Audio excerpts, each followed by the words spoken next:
Buenas tardes a todos y bienvenidos a una nueva conferencia de los lunes del Ateneo y en un día como este, vamos, que realmente es muy agradable que esté completamente bien. Hace 2 años, en 2015, se cumplió el 75 aniversario de la muerte de don Manuel Azaña, ministro de la Guerra, presidente del gobierno en varias ocasiones y finalmente presidente de la Segunda República. Aquel aniversario pasó prácticamente inadvertido en la desmemoriada España, que por lo visto tenía cosas mucho más importantes que hacer que recordar al político intelectual envejecido, no viejo, porque murió cuando tenía solo 60 años, era muy viejo, que era mal parecido y aún de peor carácter.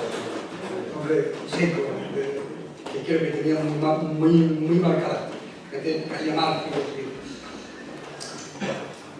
He de reconocer que tampoco en este Ateneo tuvimos un espacio para recordar al paradigma de ateneísta por excelencia, al polemista formado en el foro de la discusión política e intelectual más importante de España, en esa isla de libertad y luces que fue durante mucho tiempo el Ateneo de Madrid, polemizando con Valle Inclán, con Unamuno, con Ortega y Gasset, con Gómez de la Serna, hasta con el mismísimo hijo del dictador Primo de Rivera, José Antonio, aunque no creo que le consintiera muchas bravuconadas a este último, dado su carácter desabrido y cortante. Solo dejó la presidencia del Ateneo en 1932, acuciado por las tareas de gobierno. Ella era presidente de gobierno, pero aunque tarde, 2 años después, queremos rendir un homenaje a este hombre extraordinario y a su criatura más hermosa, la Segunda República Española, o el intento desesperado de sacar a España de la noche de los tiempos, como diría Muñoz Molina, e incorporarla a la libertad, a la modernidad y al progreso de las otras naciones europeas. Todos sabemos cómo acabó aquel hermoso sueño, con la sublevación de los sediciosos, los 500.000 muertos, la supresión de la libertad, la imposición de una moral única, oscura, represiva y castrante durante 40 años, y sobre todo la impregnación en la sociedad española en los vencedores y en los vencidos del odio y el rencor que 80 años después todavía envenena las posibles iniciativas, sean estas transformadoras o conservadoras, y que además no solucionó ni uno solo de los problemas tradicionales españoles, sino que los empeoró todos. Podemos decir que pasamos de la noche de los tiempos a la esperanza de un puñado de intelectuales sedientos de libertad, cultura y progreso, y de unas masas de obreros y jornaleros hambrientas de paz y de justicia, a la longa noite de pedra que llorara nuestro querido Celso Crifanera. Para hablarnos de don Manuel, de la República, de su entusiasmo, de sus logros, sus fracasos, sus decepciones, sus errores, su soledad frente al logro totalitario que se estaba incubando en Europa, de la cobardía e hipocresía de las naciones llamadas democráticas, especialmente el Reino Unido, también Francia, ciegas e incapaces de comprender que lo que estaba pasando en España no era más que un aperitivo de lo que ocurriría 3 años más tarde en toda Europa y en el mundo. Para hablarnos de todo esto tenemos hoy aquí a Emilio Grandío Seoane, profesor titular de Historia Contemporánea de la Universidad de Santiago de Compostela. Tiene una obra extensa sobre el tema que nos ocupa, su especialidad, la Segunda República, el franquismo, la represión franquista, y sería tedioso ofrecerles una lista completa de todos sus trabajos. Solo señalaré algunos de los que me parecen sus libros más significativos. Los orígenes de la derecha gallega, La Ceda en Galicia, 1931-1936. Años de guerra, A Coruña, 1936-1939. Caciquismo y eleccións na Galiza da Segunda República. A Segunda República en Galicia, Memoria, Mito e Historia. Casares Quiroga, La Forja de un líder. Viciados, cuáles son la Segunda Guerra Mundial en el noroeste de la península ibérica, cuáles son represión y clandestinidad política en el noroeste de la península ibérica, derribar a Franco, etcétera, etcétera, etcétera. Además de innumerables artículos, trabajos de investigación, ponencias y comunicaciones en congresos de historia contemporánea, etcétera, etcétera. El último fue el que se celebró este año en la Facultad de Historia, aquí en Santiago. No quiero dejar de recordarles que hace 3 días se conmemoró el 86 aniversario de la proclamación de la República entre el entusiasmo popular, y pocas veces en la historia de España se ha producido una frustración mayor ante su violenta desaparición. Pero dejemos hablar al profesor, al experto, al que sabe del tema, y por una vez hagamos caso a don Manuel Azaña cuando decía aquello de: si cada español hablara solo de lo que sabe, se haría un gran silencio nacional que podríamos aprovechar para estudiar aquello de lo que hablamos.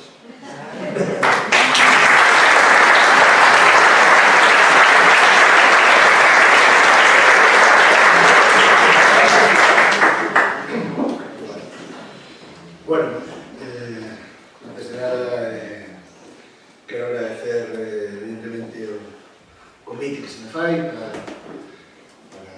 falar aquí no Ateneo, convite do Ateneo, agradecer tamén evidentemente as verbas do presentador, e agradecer a todos vos que, bueno, nunha xornada como esta, de volta de vacacións, que, bueno, quero que saibades que o que tedes aquí é un luxo.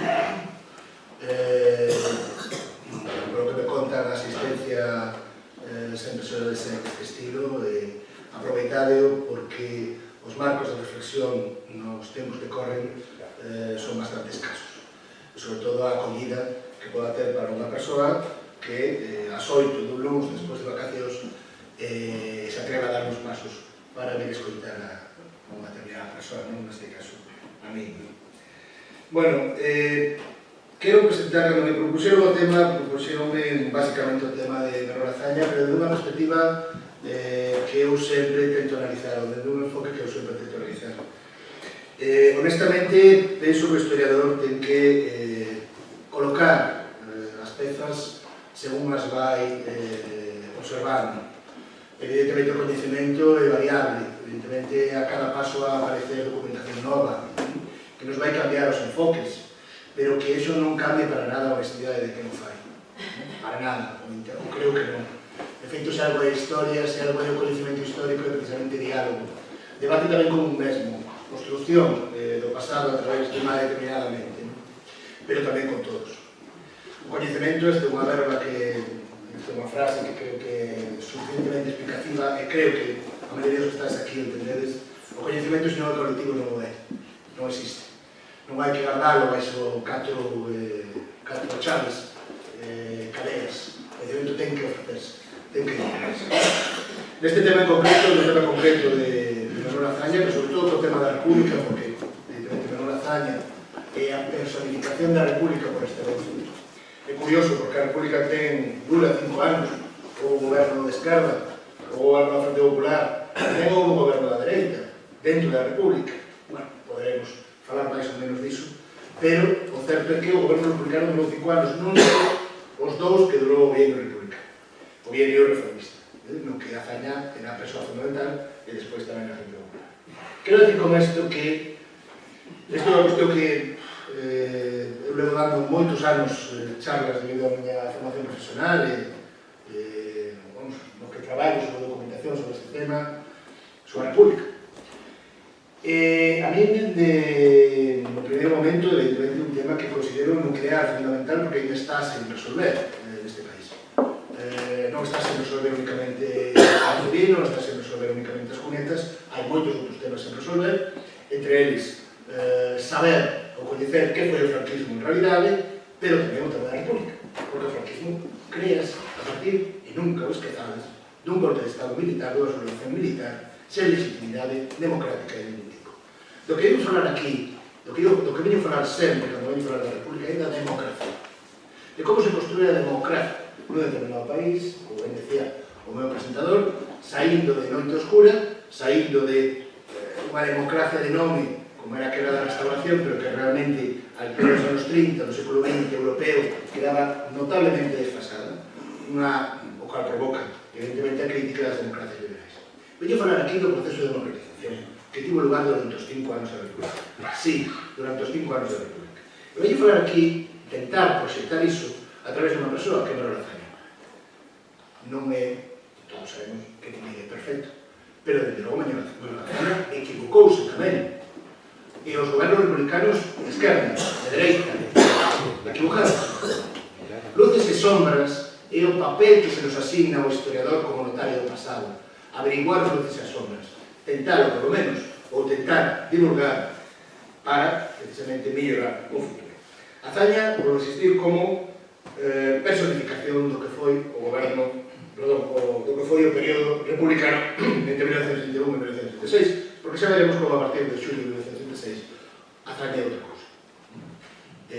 Seguiremos vendo. Ben, vou tentar resumir.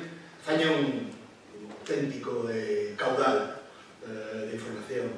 Azaña é toda a República, prácticamente non hai nada que non pase, non só cando está no goberno, sino cando está na oposición, que non pase pola opinión de Azaña como un dos referentes nucleares, sen dúbida, do novo goberno republicano.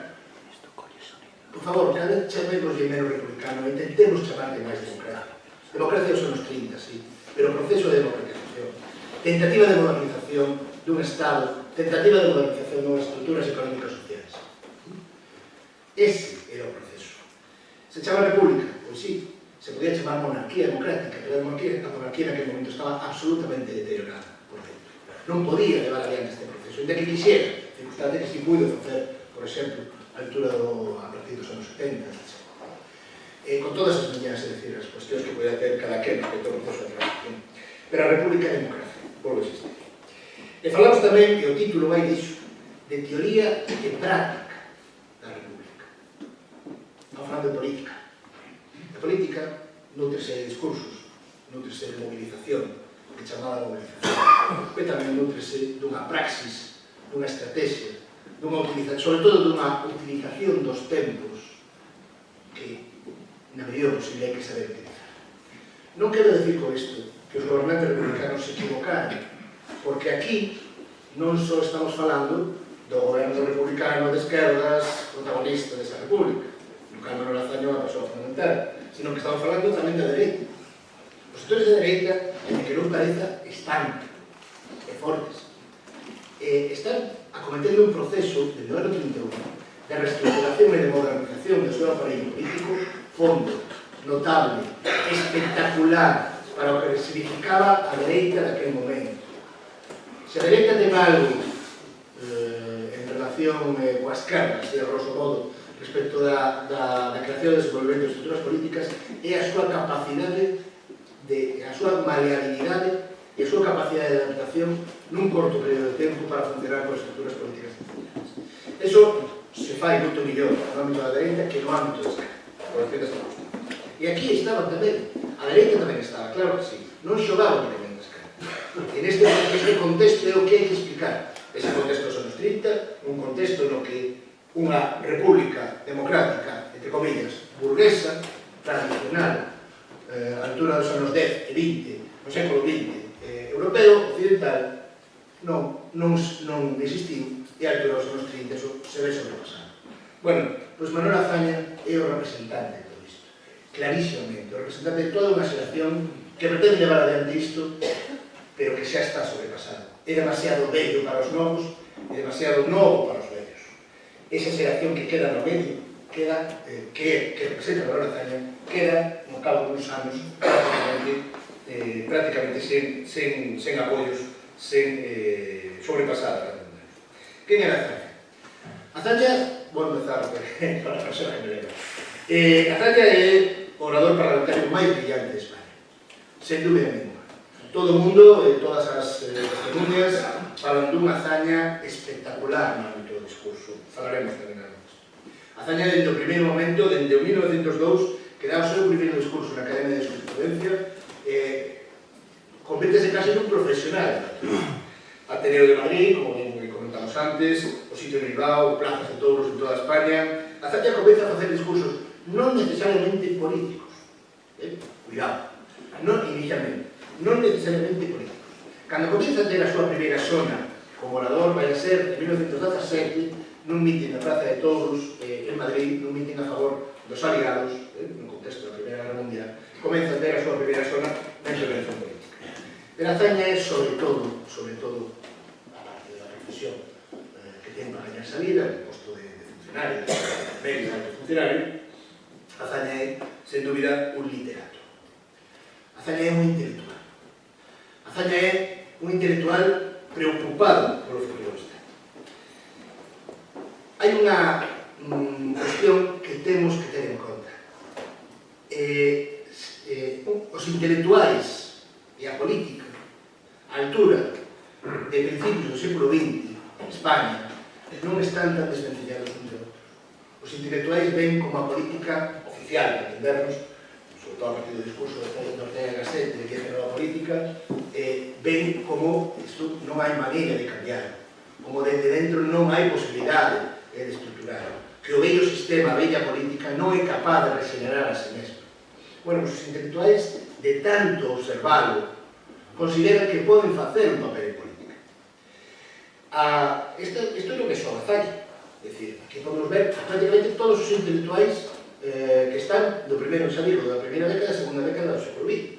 De feito, a ditadura de Primo de Rivera, cando entra, hai un grande desprecio polos intelectuais polo seu papel de políticos, porque queren cambiar o Estado de dentro. Non porque non é un desprecio en si mesma intelectualidade tamén, senón polo seu papel interventor en política, sen dúbida ninguna. Pero esa mestura é onde nos leva o título da charla de hoxe: teoría e práctica dun sistema político, se xa república, se xa monarquía, se xa dictadura. Teoría e práctica. A teoría, o discurso, a movilización, o ir contra algo, eso é bastante doado, con boa pluma, con boa capacidade, etc. Outra cousa é cambiar o régimen de dentro. Outra cousa é aplicar as prácticas políticas, aplicar estruturas e práctica política concreta cando se chega a poder. E toda esta xeración son fillos, e non estou indo moito máis alá, do regeneracionismo. Isto que se escoita de Joaquín Costa por aquí, por alá, etc., resoa en todos os auditorios hasta ben chegado 1930. Precisamente de principios do século XX. Por que? Porque non se fai iso, non se fai ningún cambio, realmente un cambios moderados, digamos, na estrutura dos vellos partidos. Por lo tanto, esa idea de que o sistema político pode se cambiar cunha boa vontade para entendernos e cunha boa iniciativa dende dentro do propio sistema, que é realmente o que pretende o regeneracionismo como un elemento, digamos, de catarsis interna da propia estrutura do Estado, isto é do que debe Manuel Azaña e moitos outros, como Adriana, xa digo, como moitos outros. Non dende fora, senón dende dentro. Os círculos de Azaña son maioritariamente, saberes, inicialmente, sobre todo no principio, intelectuais, non? O público de Manuel Azaña é un público inicialmente culto, un público ilustrado, un público que aprecia este tipo de cosas. Sobre todo porque o modelo de discurso de Manuel Azaña é un discurso como si fora, é dicir, fala como escribe, prácticamente. Todos os testemunhas dicen o mesmo, é dicir, o grande orador, no sentido de que é capaz de chamar a atención do seu público, no sentido de que mestura razón e emoción.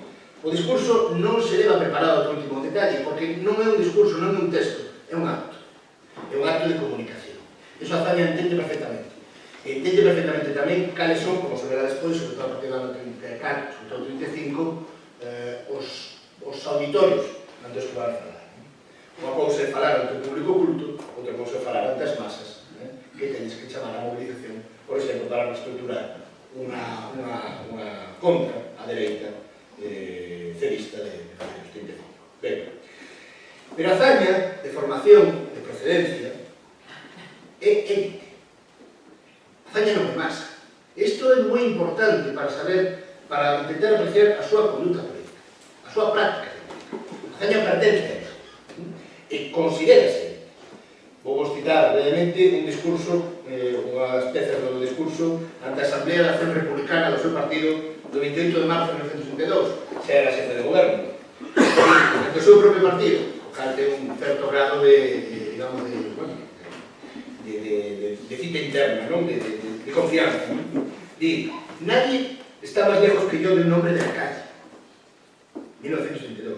Nadie está más lejos, y sin embargo, nadie sabe más que yo el tesoro de prudencia, de serenidad, de buena filosofía política, de profundo conocimiento de la vida que se encierra en el campesino, en el hombre humilde, en el hombre sin letras, aunque no haya heredado un conocimiento y un saber. Azaña sempre, sempre, sempre terá medo no fondo, e en fondo na práctica, a intervención das masas, como xa vemos. O que fai en 1975, a partir de 1975, son discursos, é unha sorte de populismo ilustrado, con poucos actos, non moitos para que Azaña, pero masivos, con grande repercusión pública. Outra das cuestións tamén que hai que ter en conta é que un acto neste momento, un acto público, un meeting, o bombazo que significan os medios de comunicación, a radio, entra precisamente nos anos da Segunda República. É dicir, isto de que poda radiar non ante 10.000 persoas, sino ante 100.000 persoas, un escenario ben acortado, cos vos micrófonos, etc. Isto é espectacular na cuestión da comunicación política, e Azaña sabe que existe iso. Por lo tanto, nunca Azaña deixará, realmente, é un home de parlamento, é un home de debate, é un home que tenta fuxir, contrariamente da imaxe que evidentemente se nos dixo durante moito tempo, bueno, algúns, por lo menos, de contrario ao radicalismo. Un home realmente centrado no que o seu principal, a súa principal peza é a defensa da República, pero entendida, volvo a insistir, como aspecto democrático, non como aspecto república contra a monarquía, senón como defensa da democracia e da construcción de modernización. Azaña realmente nos seus discursos funciona porque este onde este desnúdase ante o público. O que fala é sempre algo seu, sempre alguna condición personal. Claro, este tipo de discurso, a altura dos anos 20, sobre todo a mediados dos anos 20, non traen así como grandes hooligans entre os políticos nin entre a xente da corte. Porque estes son precisamente, esta xeración de intelectuais que tenta reformar por dentro, convírtense cada vez máis nalguén molesto, nalguén que ten que ser incluso exiliado por parte da ditadura. Non esquezamos que a ditadura de Primo de Rivera é unha, realmente foi feita por militar, pero foi dirigida directamente dende Alfonso XIII, dende a monarquía, como saída ante unha situación política que non atopaba a saída de ningún momento. Ben, non quero, podemos falar disto tamén, pero hai que ter en conta que a saída de ditadura é unha saída cara adiante, precisamente porque non son capaces, como queren, como vai contar, de acometer un cambio, unha modernización real en España de que sexa moderada. Non é posible. Ben, Azaña é descrito así, por exemplo, polo embaixador americano durante os anos da República, Bowers. Mi impresión de Azaña fue menos de simpatía que de poder intelectual. Nada había en su aspecto que justificara la crueldad de las caricaturas que daban a su rostro un aspecto grosero, que no existía en él. Su voz era agradable, segura, sincera, masculina. Su genio se revelaba cuando, hablando, el rostro se iluminaba de manera sorprendente. Sus ojos eran agudos, expresivos, cambiantes según el estado de ánimo del momento. Sus ademanes eran serenos y, sin embargo, pese a estar siempre tan ocupado, al parecer no perdía detalle de nada. Ben, No ano 1930, o ano 1930, na morte da dictadura, na morte posterior de Primo de Rivera, de Xeneral Primo de Rivera, foi o grande momento de festexo dos intelectuais e da reforma en España. Eclosionaba un novo xeito de entender España, de entender o Estado, e tamén, claro, o momento de eclosión da palabra da Azaña, porque ese momento era alguén, digamos, no medio, pero non especialmente significativo. Realmente a Azaña foi a grande revelación do nacemento da República. Sobre todo na súa capacidade de conciliar a líderes. Unha das cuestións máis importantes, máis relevantes da Azaña nestes primeiros momentos vai a ser a capacidade de unificación que ten a Azaña de moitos grupos republicanos dispersos que teñen cada quen o seu líder. É dicir, como líder de líderes, como capacidade de xeneración dunha estrutura xerárquica, pero, ao mesmo tempo, é dicir, conversindo a todos nunha sinerxia común, Azaña era un mestre. En eso baseouse o seu primeiro estrellato, a súa primeira saída. Azaña era capaz de converser a todos estes sectores. As demandas catalanistas, as demandas de autonomía en Cataluña, as frea no Pacto de San Sebastián, como tamén integra dun xeito moi importante unha proposta democratizadora que se estaba levando adiante en Galicia dun xeito bastante importante en relación con España, como é o caso da Orga e Casas Quiroga, ou como é o caso do Cura en Valencia, por exemplo, ou como é o caso, quero dicir, de moitos outros que é capaz de conciliar nun pequeno partido que era a Acción Republicana, que era o Partido Azaña, que tiña poucos, pero era capaz de conciliar unha sinerxia común de moitos grupos e, por lo tanto, unir a esquerda. Non soa, pero é algo endémico neste Estado, a capacidade de desunión que ten a esquerda cara a proxectos colectivos que conversen cara a proxectos colectivos. Ben, pois Azaña foi capaz de unir. Azaña foi ese fermento persoal que foi capaz de unir eses lideratos. Pero non era un home de masas. Non pensedes nel un home de masas para nada. Ben, por exemplo, Azaña fala no banquete republicano da conmemoración da Primeira República do 11 de febreiro de 1930 e di, chegado o momento, di izquierda igual a república, non hai máis. Di, non ten máis que os llames sectarios. Yo lo soy. ¿Qué mejor sectarismo que el de seguir la senda de la verdad, de la justicia y del progreso social? La escuela deberá ser nuestra para dilatar la república del tiempo. Estamos falando da oposición. Estamos falando de moito antes da sublevación de Jaca. Estamos falando no momento xusto casi en que morre. Primo de Rivera comeza a desmoronarse o régimen porque non ten saída.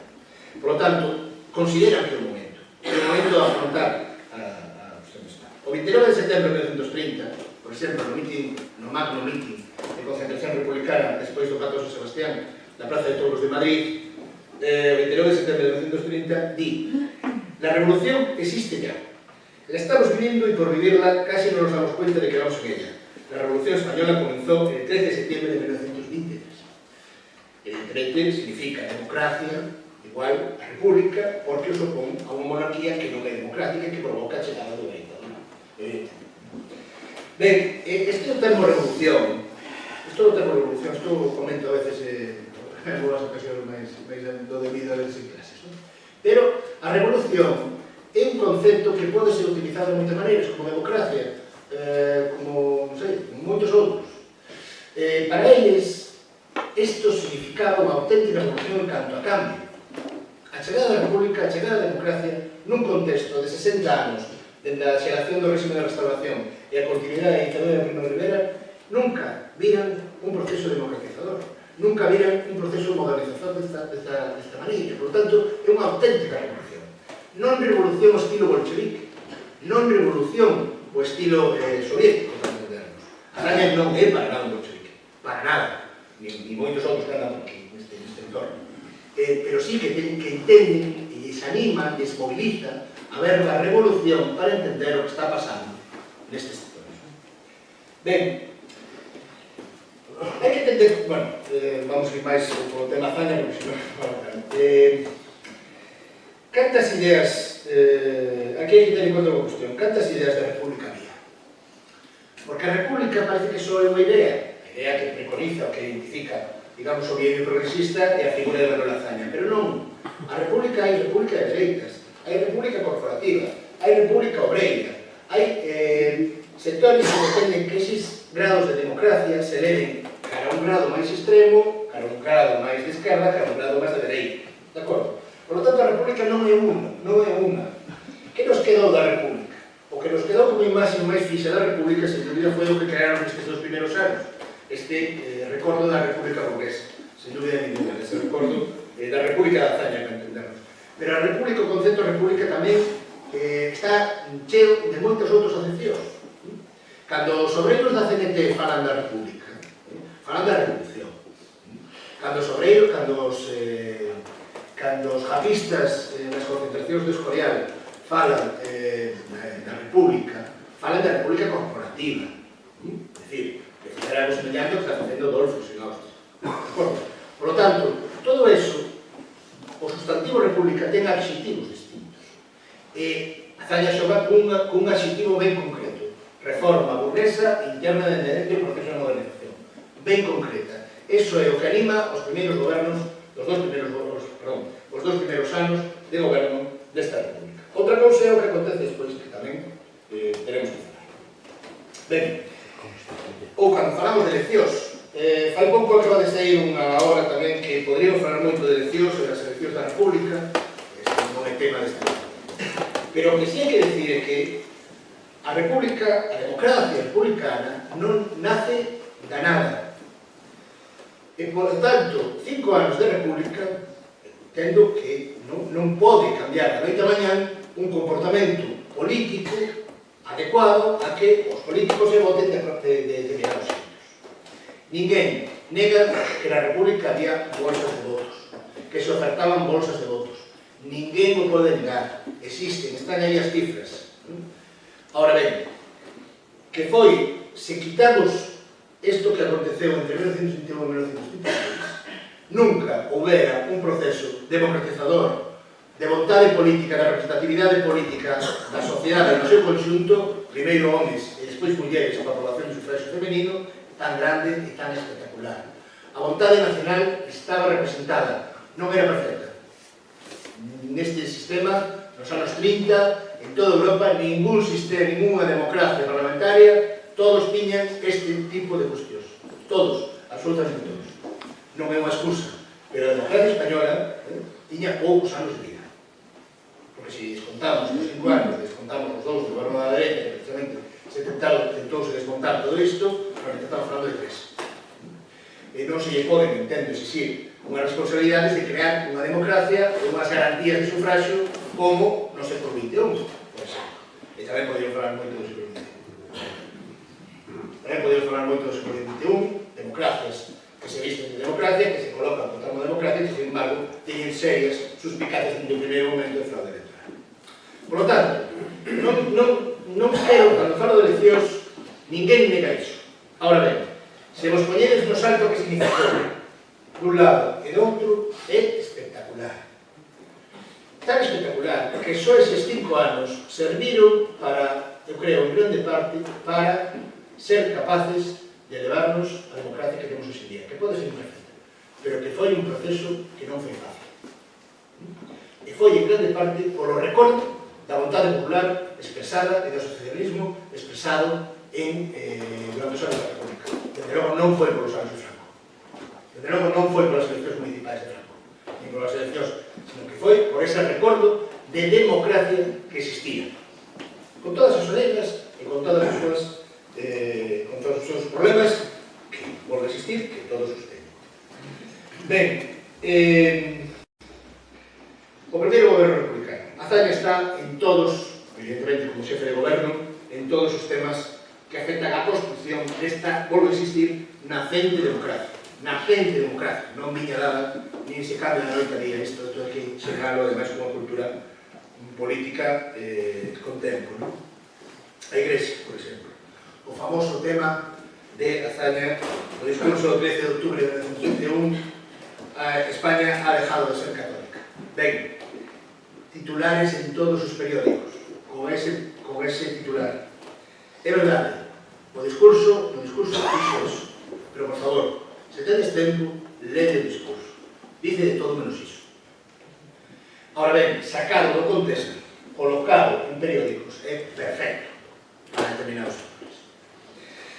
O discurso foi de esquerda, pero a proposta foi totalmente moderada para a Constitución. Totalmente moderada. De logo, se nos sacan aquí 4 cousas, incluso nas miñas verbas, ou de calquera, nos poñen en titulares, tamén parece que estou dando un discurso dun xeito distinto do que quero expresar.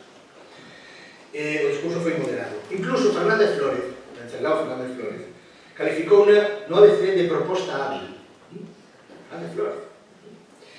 Foi un discurso realmente tamén que fixo subir a Zaña a presidencia do goberno. Os católicos deixaron, perdón, a presidencia do goberno. Os católicos deixaron o posto, digamos, o posto relevante, a Zaña convertise no líder, digamos, dese primeiro gabinete, primeiro gabinete republicano, mas seguido de Mauro na Fundación. E a Rus accede a deixar o poder. A Zaña tamén está no exército. Todos sabemos o da reforma militar da Zaña. Bueno, varias cuestións a comentar. Unha delas, a Zaña é especialmente está especialmente interesado por este tema. A Zaña considera que o primeiro estudo da Zaña sobre reformas militares ten lugar, publica no País, no periódico do País, non este país, aquel, do 22 de novembro de 1915. O seu contexto, o contexto do pensamento da Zaña, é a preocupación que ten a Zaña respecto do papel político que asume o exército español. É dicir, esta cuestión de que sempre os cambios políticos, tradicionalmente no século XIX e tamén no XX, casi relativamente hace pouco, os militares asumen un papel político que non ten parangón noutras sociedades do noso entorno. El pensaba que era ineficaz para a guerra e mortal para a política. É un pensamento que entende que non se pode esquivar, é dicir, o servicio do Estado nas armas e a capacidade política de exercer violencia de execución directa. Sin embargo, ten un planteamento que eu creo que é moi ilustrativo. Isto non é unha loita entre negros e blancos ou entre azuis e vermelhos, entre bandos. Ele considera que non é un problema de exército, realmente, senón da extrema debilidade da densidade da política española. É dicir, que é débil non é o exército, toma ese papel, sino que as estruturas políticas españolas que non son capaces de regenerar a sí mesmo, de mellorarse internamente. Ben, isto tamén poderíamos falar. Tamén outra das cousas que tamén se fala da reforma militar é que provocou notables enfados dentro do sector militar. Pois ben, non é exactamente así. Prácticamente a inmensa maioría, excepto datos contados, falas contadas, a práctica maioría do estamento militar está de acordo coa lei de retiros da Zaña.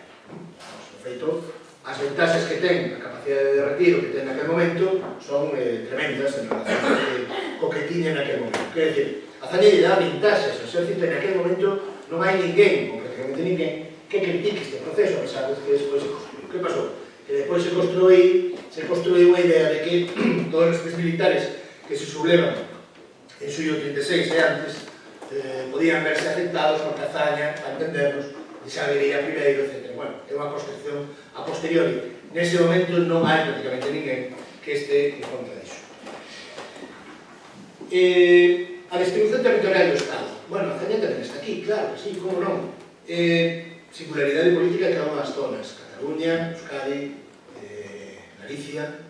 En Cataluña, evidentemente, a singularidade política quero decir de que partidos ou que organizacións eran predominantes en cada unha delas. Porque non eran todas iguais. É dicir, se ven en Galicia non había un partido nacionalista que poidera provocar, que había un sentimento nacionalista moi forte, pero non había unha estrutura de partido máis alá da horda que poidera presionar pola defensa, pola consecución do Estatuto de Autonomía.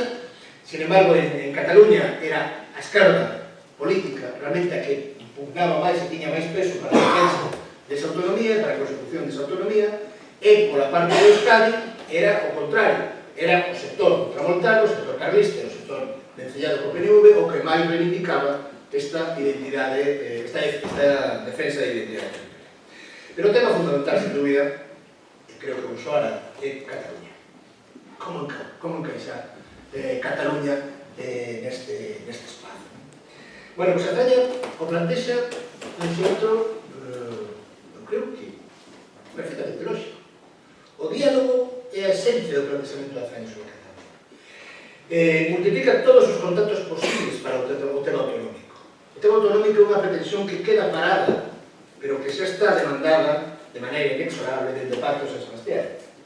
E que queda parada e que só o fracaso do golpe de Sanjurjo no 32 provoca a súa prórroga. Azaña non é excesivamente Azaña un estadista, Azaña non é excesivamente partidario deste proceso. Sin embargo, entende que é un proceso que ten que asustarse dun xeito, encauzarse dentro dun colectivo que é España. E para iso só hai unha maneira que o diálogo, de tentar encauzar. Ben, bueno, todo isto tengo que ir a falar. O tema da muller, o tema do voto femenino, por exemplo. A ver, Azaña non está defendendo o voto femenino. O tema da muller é un tema curioso, porque o tema da muller é un tema que ven prácticamente rodado e que, a pesar, hai moitos enemigos no goberno republicano de que se aprobe o voto da muller. Consideran que o voto da muller vai ser potencialmente favorable cara ás opcións de dereita, como xa sabedes. De feito, cando se perderon as eleccións de 1933, se volveu a reactivar este proceso, este elemento, o cal simplemente un elemento de estrategia política, pero de justificable e justificable interiormente. Pero a muller votou en 36 e votou en 33, e os resultados son, vamos, totalmente distintos. Ben, por lo tanto, sin embargo, que quero resaltar aquí da Azaña? Bueno, pois, Azaña forma parte da realidade.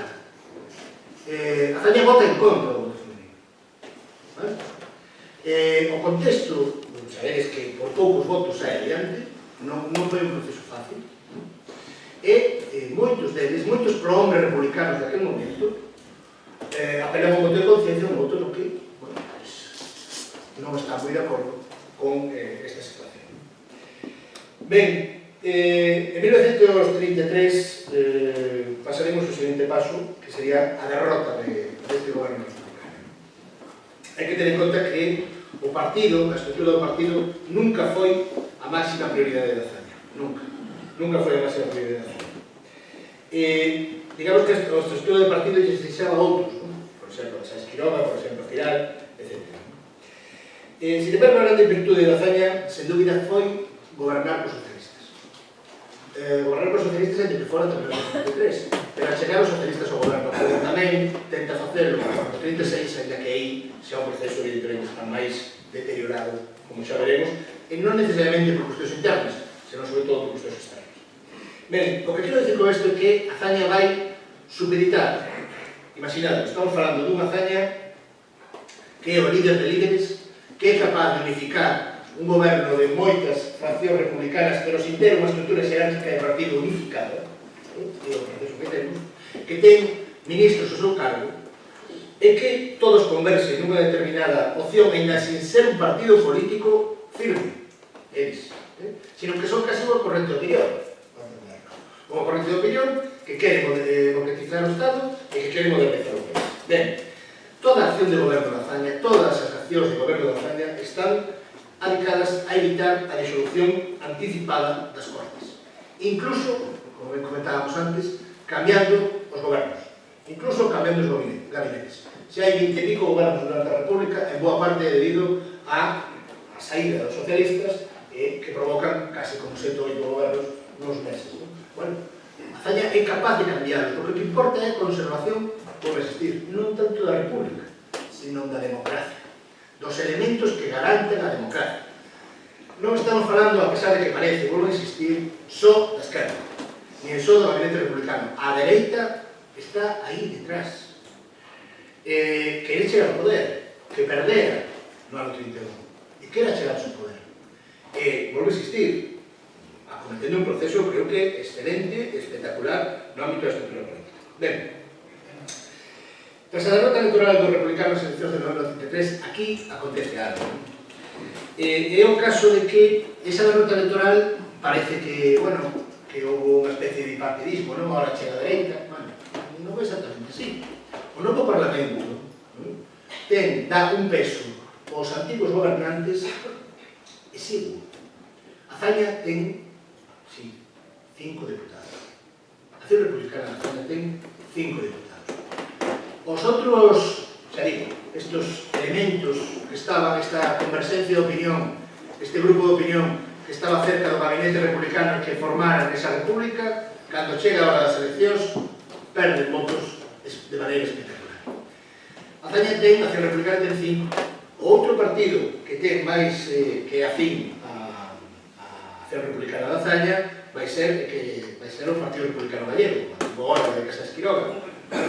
Ten 6 escaños, é o que máis ten.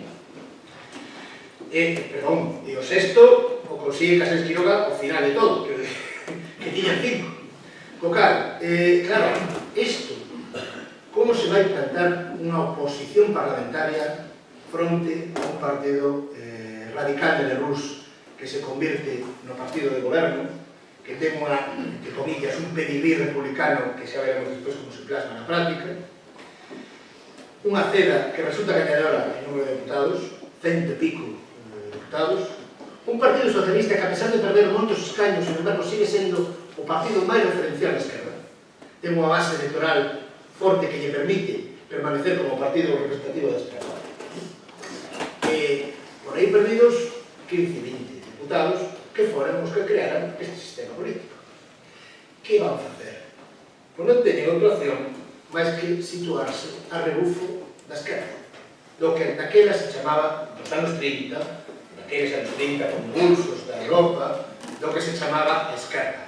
O que se chamaba a esquerda non era Azaña, nin era Casas Quiroga, nin eran os sectores burgueses que pretendían a modernización do país e que crearon esta república. Se chamaba realmente esquerda. O concepto de esquerda, para casi todo o mundo, cando decías esquerda, eran as masas obreiras na rúa. Masas obreiras na rúa que estaban os socialistas, pero tamén estaban da CNT. E, polo tanto, ese é o contexto no que está. E ese contexto, Azaña e os partidos, as organizacións que están detrás dele, teñen que ir detrás da esquerda e tentar agardar un momento para tentar xogar a súa voz. Porque, además, hai unha peza fundamental que se lles perde a estes sectores.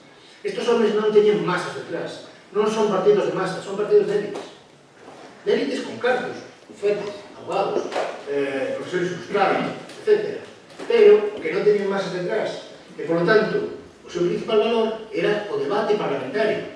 O seu principal valor era, a capacidade que tiñan no Parlamento de falar, de dialogar, de exercer unha presión dende aí. Que presión van a exercer con 15 ou 20 diputados? Só poden ir detrás. O resultado electoral moitas veces non se explica na realidade, porque non se entende que pasa ao outubro 84, por exemplo. Non se entende, non se pode entender. Non é que se volveran todos tolos. Non, é que hai sectores de esquerda máis moderada que teñen que ir detrás da esquerda predominante. Aquel momento era unha esquerda bastante moderada. Ben, que provoca este cambio? Isto é un inciso que quero integrar porque me parece moi relevante. Este cambio non se provoca que todos se volveran todos, ni que o proxecto republicano fora, digamos, un pouco non entendido, sino que hai un proceso crucial na Europa que hai que entender, que é a chegada de Hitler ao poder. Da igual que Mussolini estivera no poder de Italia, a excentricidade casi un Berlusconi 2, para entendernos, ou un primeiro, a excentricidade italiana que está facendo por aí das súas, por certo, un proxecto social bastante máis relevante de atención á sociedade, bastante máis relevante que o que fixo o franquismo, por exemplo, en España. É dicir, que atendía as masas obreiras, para entendernos. Da igual que Dollfuss en Austria teña capacidade de entrar a través da República e Austria, pero, amigo, cando chega a Alemania, eso é outra historia. E Hitler chega ao poder, e chega aos nazis ao poder. Non chegou aínda aos campos de concentración, non chegou aínda ao exterminio masivo, non, pero si chega ao fascismo real, ao nazismo real. E isto provoca un vuelo absoluto na xeopolítica mundial, non só en Europa, pero sobre todo en Europa. Porque Hitler non chega ao poder por un golpe militar, chega por as urnas, por esa democracia que critican tantos sectores de esquerda de derecha. E iso se ven reflexados todos, o medo a chegada do fascismo ou, ao revés, a consideración de que o fascismo é unha modernización da dereita que permite facer cousas que a dereita conservadora tradicional non pode, anima a sectores ao lado do outro e provoca que o centro quede cada vez máis defendido e que se vai tocar aos extremos, non só o discurso político, senón tamén as prácticas. Son tamén as prácticas políticas, por certo, nada distintas do que están facendo en Alemania e en Italia. Por tanto, na Europa do momento, ou en Francia, podemos falar dos fascistas franceses, ou podemos falar de Inglaterra, podemos falar de Gran Bretaña. É dicir, se o ponemos en conxunto, é dicir, a amenaza do fascismo era terrible, pero sobre todo chega a realidade cando Alemania, cando os nazis chegan ao poder. Aí cambia a situación, aí cambia todo.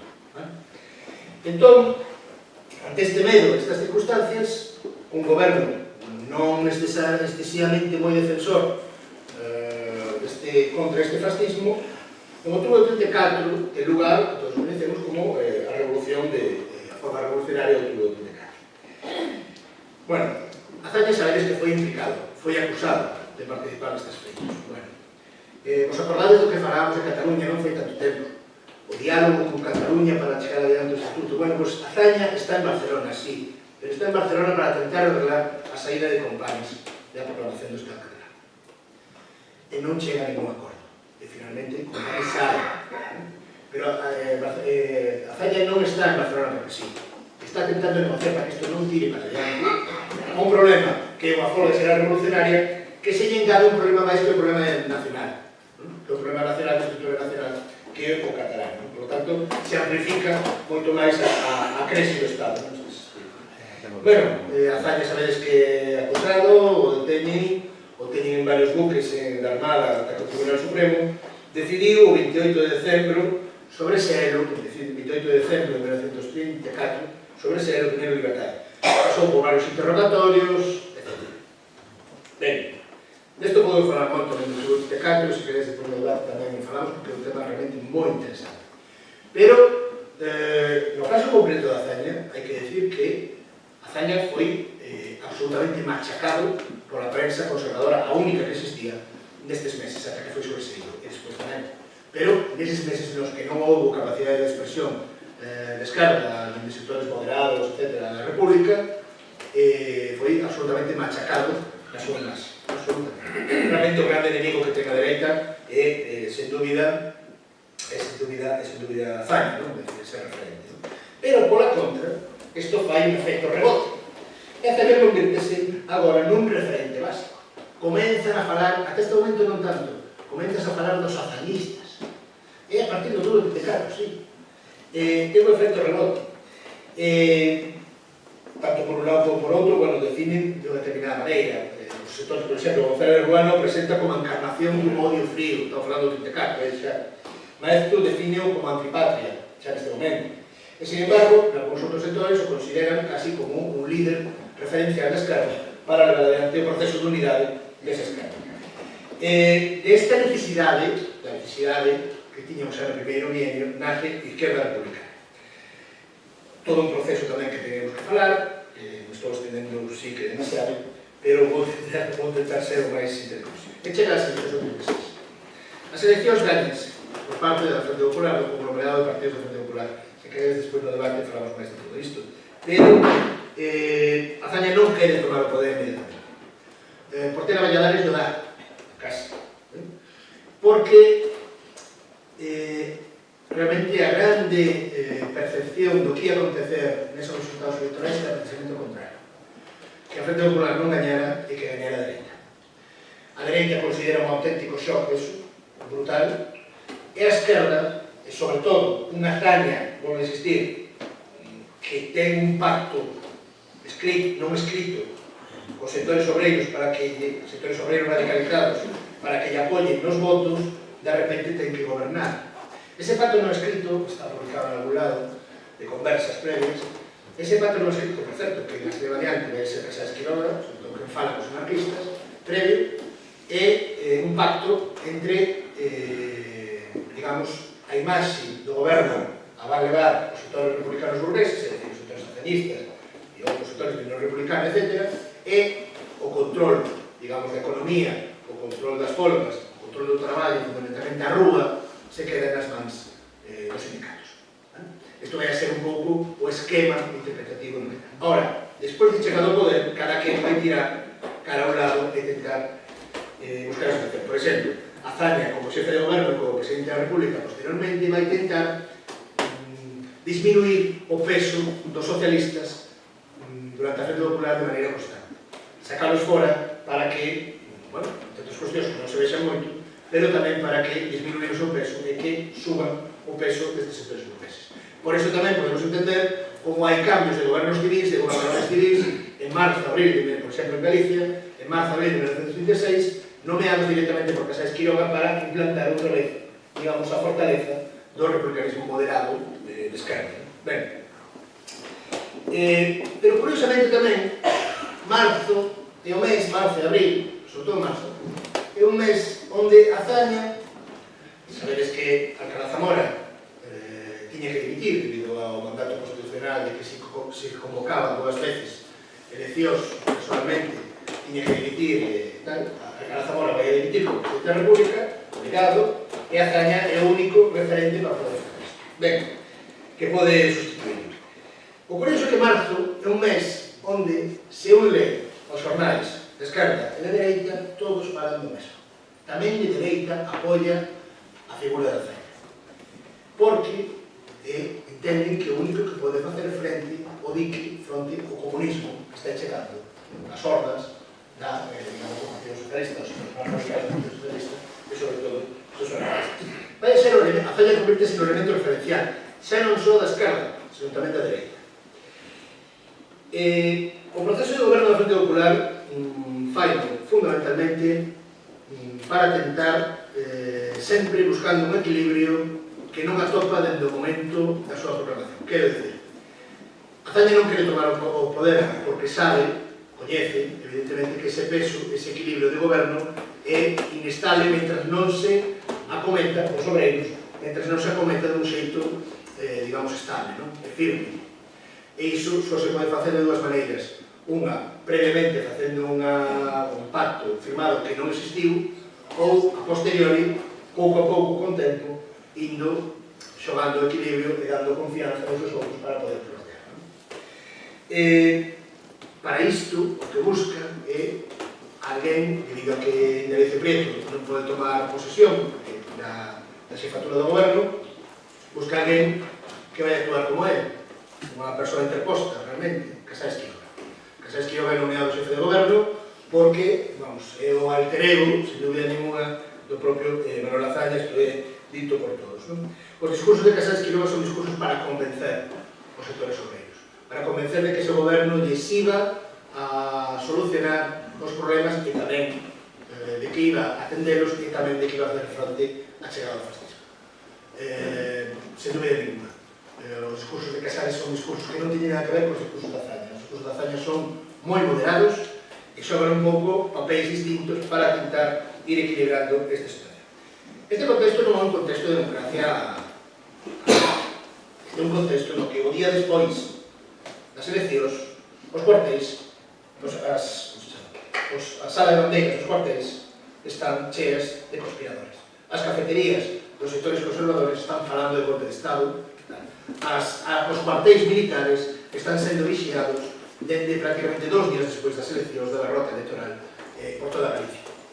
Quero dicir, os golpes, o golpe militar de xullo de 36 foi precedido dunha tentativa primeira en Galicia, por lo menos, en marzo de 1936, unha segunda coas tropas na rúa, na Coruña, en maio de 1936, en abril, perdón, de 1936, e outra xa final, en xullo de 1936. Quero dicir, este contexto de golpe non é nada sorprendente, é o que hai.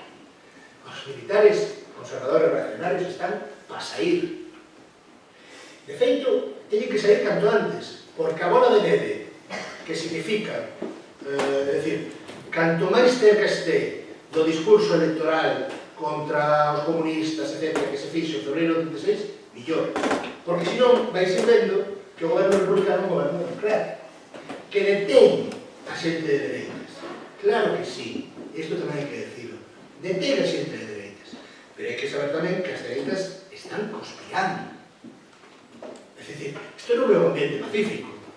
O mandato da Falange, por que se legaliza a Falange? Porque está saindo a xente a rúa dunha maneira moito máis intensa, incluso non diría que no ano 85, que no ano 85 é un período moi intenso en Falange, pero sí da 84. Non é só Falange, os sectores sectores da esquerda tamén están loitando nas rúas contra os de dereita. É dicir, o clima de violencia existe nun contexto no que a cultura de violencia, como algo bo en política, é real. Non é que as cousas se arreglen, non. A violencia en política funciona. Estamos vendo a Alemania nazi, estamos vendo a Italia fascista, estamos vendo a Austria de Dollfuss, estamos vendo os países do oeste, estamos vendo a Rusia soviética. Iso é o contexto. Non podemos inventar un concepto nun contexto distinto do que acontecía nos anos 30. Iso non é justificativo, pero sí hai que entenderlo desa forma. Ben, que pasa do 8 de xulho? Vou intentar, sí, xa máis. O que acontece, vou a ser moi breve, isto me sigue levando máis de un folio escrito. O que acontece é que a altura o asesinato de Carlos Sotelo cambia un pouco a cuestión. Aí hai certa torpeza política, sobre todo por parte de membros do gabinete, nomeadamente Casales Quiroga, a altura de non recoñecer, de non asistir, por exemplo, a Diputación Permanente de Cortes, contra o non asistir o Ministro de Gobernación, o non asistir o xefe de goberno, toda a dereita que reclamaba responsabilidades por o asesinato de Carlos Sotelo, ponse en contra de Casales Quiroga. Pero que a xente moitas veces non sabe, isto se dice moitas veces, pero que a xente moitas veces non sabe que Casales Quiroga xa pedira, xa lle solicitara a dimisión a Azaña previamente a isto. Despois do asesinato de Carlos Sotelo, lle pon en riba da mesa. Lle pon o papel en riba da mesa. E Azaña, como bo presidente do goberno, ten que aplicalo de acordo ao tempo político. Azaña espera un papel de dimisión de Casales Quiroga en riba da mesa. E agarda. Que pasa? Bueno, pois acontece que en Marrocos, 2 ou 3 días despois do asesinato de Carlos Sotelo, 2 ou 3 días despois, as tropas en Marrocos comenzan a sublevarse e comenzan a aparecer as sublevacións por toda a península. Primeiro en Marrocos e posteriormente como unha especie de bola de neve, non? Que vai aumentar. Ben, que acontece nese momento? Bueno, é mentira. Eu creo, é a minha interpretación, pero eu creo que non é verdade que Casales Quiroga dimite por non dar armas aos obreiros. É todo o contrario.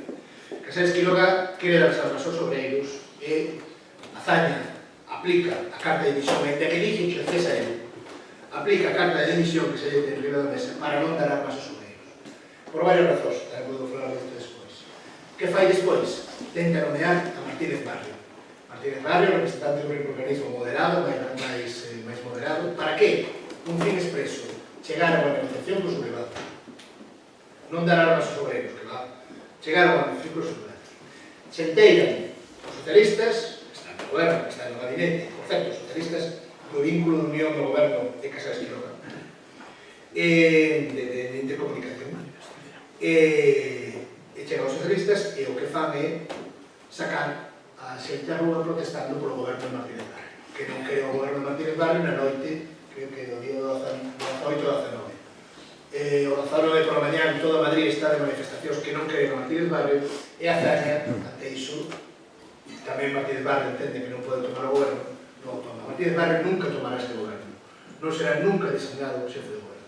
E a quen coloca Azaña no seu lugar? Bueno, pois non ten outro remedio, porque a opción posibilista, a opción negociadora, non lle funciona, que nomear a José Giral como xefe de gabinete, que é prácticamente moi semillante a Casales Quiroga, é dicir, no sentido de que Giral e Casales Quiroga eran prácticamente moi anterego, man dereita, etc., non? De confianza. Pero curioso, non é só iso, curioso é que o goberno Giral é un goberno íntegramente co gabinete, cos ministros de Casales Quiroga. Hai unha diferencia, perdón, dúas. Un ministro, Mariano Ansó, por enfermedade ten que sair, parece que Mariano Ansó, ten que sair, e se nomea outro, pero por enfermedade, non por ninguna cuestión política, e a cuestión importante, Azaña diría a Giral que hai os obreiros. Ahora sí. Co mesmo gabinete, cambiado a peza da dimisión de Casales Quiroga, únicamente, idéntico, porque a opción da Azaña fracasa. A opción da Azaña non é entendida polos seus apoios do gabinete. E, por lo tanto, que son socialistas e, por lo tanto, ten que desistir. Que pasa? O día 20 por la mañá, isto se está extendido como a pólvora, e, ademais, é un momento 20 por la mañá, isto habría que estudar tamén, algún libro que utiliza, O fin de semana do 18 ao 19 de xullo é un fin de semana tenso, que en algunhas barricións, sobre todo o 18 peninsulares saen, pero 20 expándese. Pero a mes expándese por a mañá. Xa saben que o goberno giral está dando ordes de armar os hotelos. De feito, hai ordes mesmo dadas polo goberno civil de Coruña para toda Galicia para que os alcaldes vayan coller as cuartéis da Guardia Civil e se collan coas armas da Guardia Civil para telas. Hasta ese punto chegamos. Claro, eso todos xa se dispara de todas as sublevacións para eso. Ben, o grupo de información é tremendo, non, neste sentido. Bueno, que pasa despois?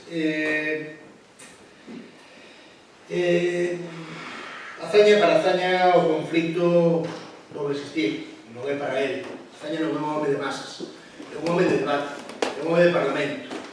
Isto da situación en guerra non entende, non sabe operar con ele, non sabe operar realmente. Tardará moito tempo ata que se atope un xefe de gabinete que sepa capaz, que sea capaz de facer fronte a isto, que vai ser Negrín, sen dúbida ninguna. Tardará moito tempo en chegar a esta situación, gobernos de Giral, Belano Caballero, etc.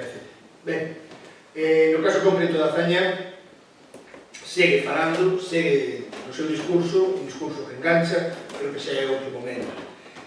Curioso, Azaña non quiso declarar o estado de guerra prácticamente ata o final da Guerra Civil, porque entendía, dentro de unha perspectiva máis teórica que práctica, pero non declarou o estado de guerra. Por qué? Porque entendía que aquilo non era unha guerra civil, sino que era unha sublevación militar que tiña que ser afrontada dentro do goberno republicano. Claro, o goberno republicano, despois de xullo de 1926, as zonas onde, bueno, habían evolucionado, non era o mesmo, evidentemente, do goberno republicano de 1921. Bueno, Azaña despois vai ter todo un periplo, vou ser moi breve, vai ter todo un periplo indo por distintas zonas, escapando como presidente do goberno, mantense como presidente do goberno prácticamente ao final, vai ir a Barcelona, logo ao Mosteiro de Montserrat, etc., escapando un pouco do que son os frontes de guerra.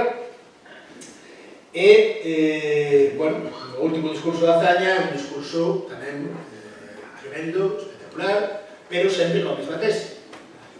El mensaje de la patria eterna que dice a todos sus hijos paz, piedad y perdón. Sempre negociación, sempre buscando negociación, desde logo non é capaz, naturalmente, capaz de afrontar, digamos, esta guerra. Isto foi dito en o Concello de Barcelona, 18 de xullo de 1978, pero tamén a finais de mes chega ao punto de que contacta con Gran Bretaña Azaña para ofrecerle a cabeza de Negrín e rematar o conflito en xullo de 1978, cando xa prácticamente todo xa estaba vendido, prácticamente por unha parte no norte, e prácticamente a guerra estaba xa dende o verano de 1977, a guerra está derivada cara a un lado, donde a ruptura da frontera norte. Bueno, entre finais de xaneiro e 25 de febreiro do 39, cando se abre a frontera francesa, Azaña e familia pasan o 5 de febreiro, Negrín o visita, pero volve outra vez a España, lle dice a Azaña que volva a España, e Negrín, perdón, e Azaña, di que non volva a España, e dimite da presidencia. É dicir, Negrín dice que hai que defender ata o final, con todas as institucións republicanas, e Azaña dice que non é capaz de defender isto xa, dende logo, dende 1976, dende o verán de inverno de 1976, xa pasará isto, pero aguanta case ata o final. Tras varios residentes en Francia, finalmente logra salvar a vida ante unha intervención da Gestapo, pero tamén a súa morte foi un caso tamén, saberá, un caso paradigmático. E gracias á vontade do cónsul, do embaixador en México, que o leva a un hotel a Montauban, que consigue camuflalo e que consigue que Xamón Mariño morra realmente na cara. Petén non deixa que enterren a Azaña cos honores de xefe de Estado. Ni siquiera deixa que lle coloque a bandeira republicana por insistir que a bandeira republicana non representa ningún Estado. Está falando de 1940. Finalmente, enterrano coa bandeira de México, que era o embaixador mexicano. Ben, tras o mito Azaña, o mito Azaña, tras a morte de Montauban, hai unha... A pegada da Azaña vai a ser total. A pegada da Azaña, eu creo que está nesta idea da república, da democracia republicana, moito máis teórica que práctica. Moito máis de discursos, ao fin e ao cabo, foi o seu líder referencial, moito máis de discursos que de ejecución política práctica en defensa da democracia, en defensa de determinadas cuestións. É verdade que nesa democracia non foi asumida por moitos. Dende o primeiro momento, sectores da dereita están falando da República como guerra civil. Eso está escrito dende o primeiro momento. Non foi o mellor momento, nin no interior, nin, dende logo, no exterior. Pero sí que creo que a figura de Azaña é suficientemente representativa para entender esas diferencias entre teoría e práctica de unha acción de goberno. Teoría e práctica de unha acción de goberno. Que o líder referencial sexa non un político, senón un intelectual que entende a política como algo expresivo da súa persoa, creo que de moito na Segunda República. De moito do réxime que se pretendeu montar, que tivo toda esta pegada, que deixou a pegada nas escolas, na xente que foi ás escolas laicas en primeiro momento, na capacidade de representación territorial, na vida que cambiou, con moita xente que cambiou a maneira que a partir deses 5 anos de República, ou mesmo 3, viron que había outra maneira de vivir, que había outra maneira de convivir entre todos. Porque se quitades eses 5 anos da República, realmente outro, bueno, quitade, facede o experimento. Facede o experimento de que non existira esa modernización republicana neste país. A ver que pasaría. Que teríamos, por exemplo, hoxe en día? O mellor non teríamos exactamente isto. O recordo da democracia republicana é moi importante, a pesar de que, claro, fracasou, fallou, como fallou o franquismo, e como fallou a dictadura primeira, porque todo ten o seu principio e o seu fin. Pero a pegada foi moi importante para o que, vos digo desde o primeiro momento, a democracia como valor único, que nun momento se disfraza de monarquía como sistema de Estado, que nun momento se disfraza de república, pero a democracia, a convivencia, o diálogo, o consenso, o valor fundamental desta convivencia.